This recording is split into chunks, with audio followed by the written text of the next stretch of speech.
Oi gente, seja bem-vinda, seja bem-vindo a mais um vídeo sobre o CyclePy.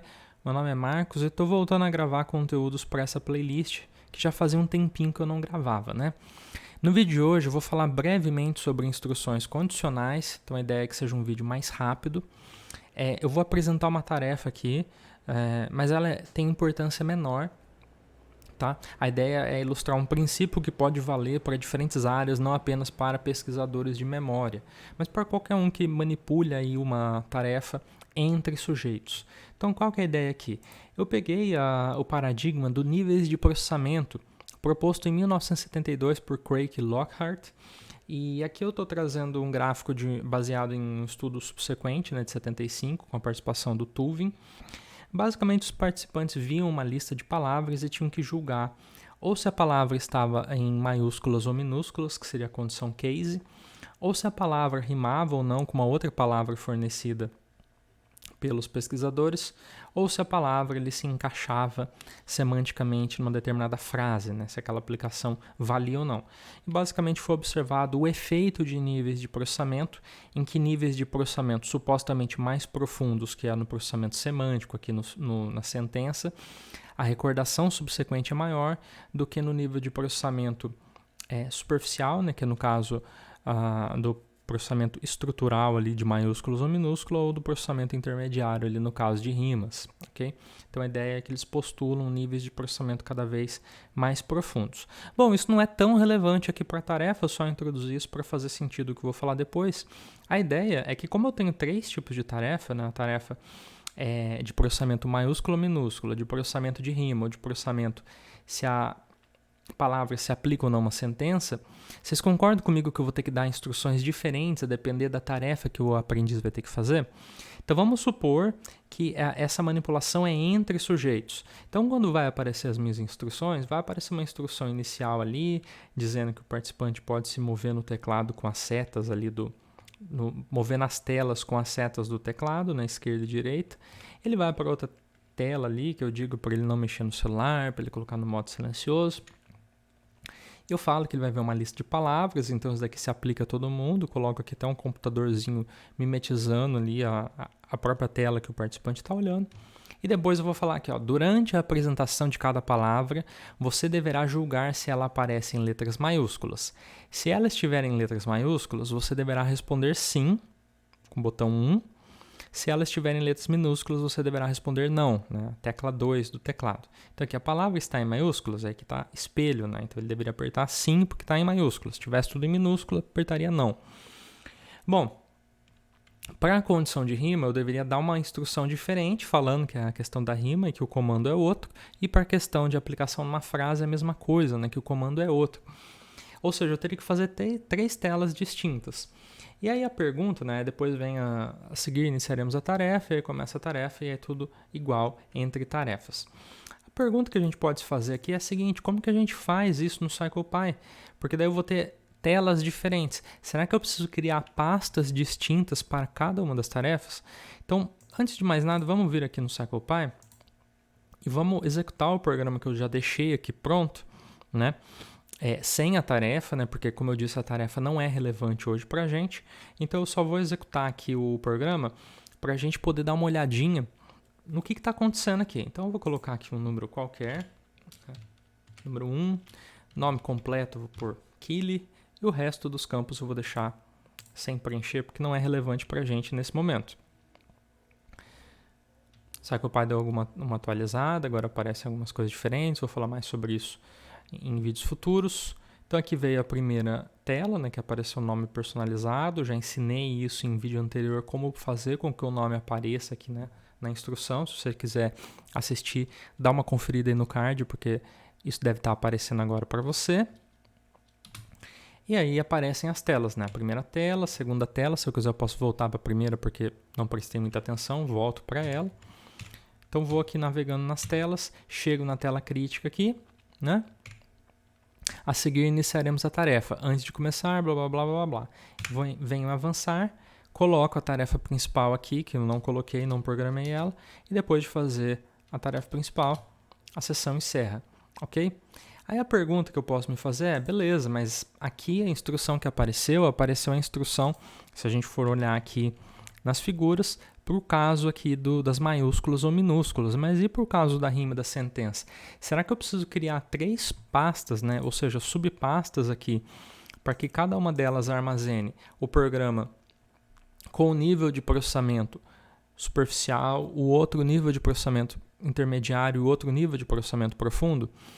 Bom, eu posso fazer isso sem problemas, mas tem um pequeno probleminha de fazer isso. Qual que é? Então vamos supor que eu estou programando meu experimento e aí eu coloquei as palavras aqui para aparecer durante 3 segundos, por exemplo. E aí eu percebo que nas condições profunda, por exemplo, 3 segundos é muito pouco tempo para o participante ler a frase e avaliar se aquela palavra se encaixa ou não semanticamente na frase. De tal modo que eu preciso de mais tempo para isso, né? Então eu quero mudar para 5 segundos. Só que aí, se eu tenho 3 programas, uma para cada condição, eu preciso mudar nos 3 programas. Isso aumenta substancialmente a chance de erro, de eu acabar fazendo uma exposição maior numa condição do que na outra, se eu quiser mudar a posição dos estímulos na tela também. Então, a chance de eu cometer erros aumenta, né? Porque simplesmente eu tenho vários programas. O que eu posso fazer nesse caso? Eu posso tentar fazer com que todos os programas, ou seja, todas as condições entre sujeitos, sejam executadas aqui. Então aqui agora eu já posso mostrar para vocês o que eu deixei escondido aqui. Eu deixei escondido 3 imagens aqui que eu vou recortar e colar aqui, que são essas 3 aqui. Então a instruction for, né, underscore structural, né, a instrução 4 estrutural, é basicamente a que vocês viram anteriormente, né? A palavra está em maiúsculas, ou seja, ela chama instrução 4, underscore, né, ou underline, e structural, né, que seria o nome da condição. Aí eu fiz a mesma coisa, só que para sentença. Então aqui agora aparece escrito outra coisa. Ó. Durante a apresentação de cada palavra, você deverá julgar se ela faz sentido quando aplicada em uma frase. Se ela fizer sentido na frase, você deverá responder sim. Se ela não fizer sentido na frase, você deverá responder não. Né? E aqui já aparece um outro exemplo. Ó. A palavra se ajusta à frase. Passei maquiagem diante do espelho? No caso é sim. Né? E aí eu tenho também a última tela aqui, que é a de rima, né, que seria outra instrução. Durante a apresentação de cada palavra, você deverá julgar se ela rima com outra palavra. Se ela rimar com a outra palavra apresentada, você deverá responder sim. Se ela não rimar, você deverá responder não. A palavra rima com joelho, então espelho rima com joelho? Sim, eu aperto 1. Não, eu aperto 2. Ok? Então é basicamente isso que tem que acontecer. Eu preciso sortear, então eu quero fazer uma designação aleatória. Né? Designação aleatória é quando eu sorteio para qual condição que o participante vai. Então, e aí a partir disso eu vou expor o participante a uma tela de instrução específica àquela condição. Para fazer isso, eu vou utilizar essas 3 imagens aqui e vou apagar essa instruction for aqui. Não preciso mais dela, ok? Então, o que eu vou fazer aqui? Vamos lá para o SciGoPy para a gente dar uma solução para esse problema. Então, o que a gente vai fazer aqui? Em primeiro lugar, eu estou aqui no Welcome, né, na instrução de boas-vindas, e vou clicar aqui no código que tem aqui. Tem algumas informações aqui que são irrelevantes, que é mais para fazer com que o nome do participante apareça na tela. Eu expliquei isso em vídeo anterior. Mas aqui em cima, mais ou menos aqui, ó, eu vou fazer o seguinte, pode ser até aqui em cima no começo. Eu vou criar aqui uma lista, então eu vou pôr aqui, deixa eu aumentar o tamanho aqui para vocês enxergarem bem. Então eu vou pôr assim, cria lista de condições. Eu vou chamar isso de conditions e eu vou pôr aqui 3 nomes. E os nomes que eu vou pôr vão ser correspondentes a esse trecho aqui, structural, sentence e rhyme, ok? Então vamos lá, vou pôr aqui structural, sentence e rhyme. A ordem aqui é irrelevante, o importante é que a grafia esteja idêntica ao que está no meu arquivo lá. Bom, tendo feito isso, eu vou dar um random.shuffle em conditions. O que isso vai fazer? Isso vai embaralhar as condições, ou seja, essas condições aqui, o que está no começo pode ir para o final, o que está no final pode ir para o meio, ou pode continuar do mesmo jeito. Mas eu vou dar uma embaralhada nessas 3 coisas, ok? Então agora conditions contém isso daqui ainda, mas numa ordem possivelmente diferente. Isso vai variar de participante para participante. Vou dar ok. Agora nós vamos vir aqui em instruction e vou entrar nesse código aqui.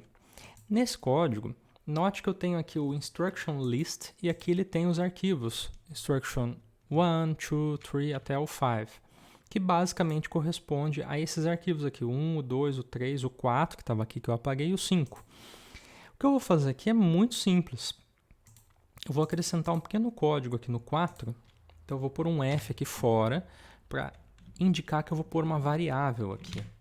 Vou pôr um underline, porque lá no meu arquivo tem um underline, e aqui entre chaves eu vou pôr assim, conditions, e vou pôr um 0, ou seja, eu vou pegar o primeiro elemento lá daquela lista que eu acabei de embaralhar, do conditions, e aí ele vai automaticamente sortear para mim um dos valores daquela lista.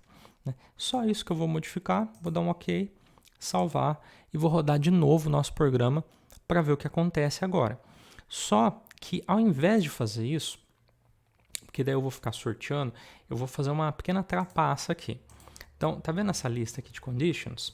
Eu vou comentar essa lista, tá?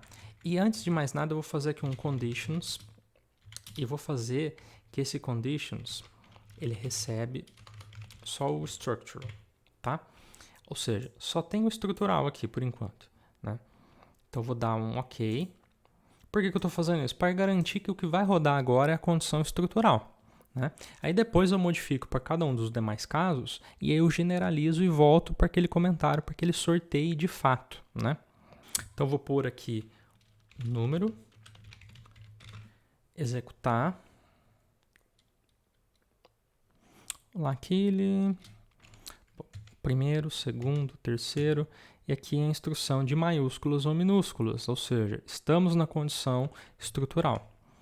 Então funcionou. Perfeito. Vou rodar novamente.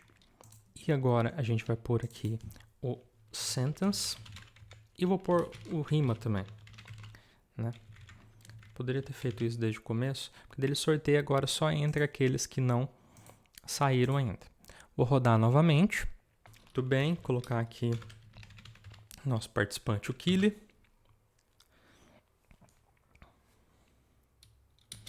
Ok. Bom, agora eu não sei qual condição saiu. Mas aqui, ó, ele saiu a condição sentença, né? Lá, a palavra se ajusta à frase. Então, ele deu o exemplo aqui. Ele veio para a condição sentença. E, ok, funcionou também. Por fim, vou rodar uma terceira e última vez. Falta aí por causa da rima. Vou executar. Vamos pôr aqui Kili. Agora é o 4. Agora tem que ser o rima, né? E exatamente o que aconteceu. Se ela rima com outra palavra, que o exemplo está com rima também. Então ele funcionou para todos os casos. E agora, só para mostrar como ele se generaliza, eu vou excluir isso daqui e vou tirar o comentário aqui. Então agora ele vai sortear entre as três condições e vou executar pela quinta e última vez o programa hoje. Né? E a gente finaliza. Então colocar aqui 5 Kili.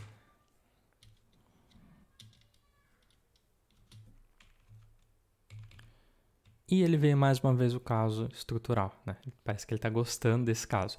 Mas se a gente fizer várias vezes, né? Eu fiz apenas 5 e ele está indo muito para o caso estrutural ali de maiúsculo ou minúsculo. Se a gente ficasse repetindo, a gente vai ver que é aleatório sim, porque ele, no caso, está fazendo essa aleatorização aqui no momento em que ele embaralha as condições, né? No caso aqui, ele acabou embaralhando uma vez em que o estrutural apareceu, na verdade 2 vezes que o estrutural apareceu na primeira posição, ok? Então era isso que eu tinha para hoje. No vídeo de hoje eu mostrei como numa manipulação entre sujeitos em que as instruções são manipuladas, que é o que a gente faz aqui, instruções distintas vão ser dadas para diferentes participantes, eu crio telas específicas e, a propósito, eu não falei, mas eu estou criando elas no PowerPoint. Então, basicamente, isso daqui são telas cheias de PowerPoint que eu printei e salvei assim. Tá? Poderia preparar totalmente as instruções no CyclePy, mas em alguns casos eu acho mais fácil fazer isso no PowerPoint, sobretudo nesse caso que tem um computadorzinho aqui, que tem algumas frescurinhas a mais. Né? E aí eu tenho aqui todas as minhas possibilidades aqui de instruções, né? Então aqui eu tenho o caso de maiúsculo, minúsculo, o caso de sentença e o caso de rima, ok? Então, a propósito, a implementação da tarefa, caso você queira implementar a tarefa aqui na tarefa principal aqui no main task, você pode fazer, eu deixo como um desafio de casa para você e eu vou falar um pouquinho sobre isso no próximo vídeo, eu mostro como completar o restante do procedimento, aí pelo menos a fase aí de prática, pelo menos, né? O teste eu não vou fazer de memória, mas a fase de estudo, de codificação, eu mostro no próximo vídeo, ok? Espero que o material tenha sido útil, espero que você tenha gostado. Caso de dúvidas aí, entre em contato, deixe seu comentário. Agradeço a atenção de todos e até o próximo vídeo.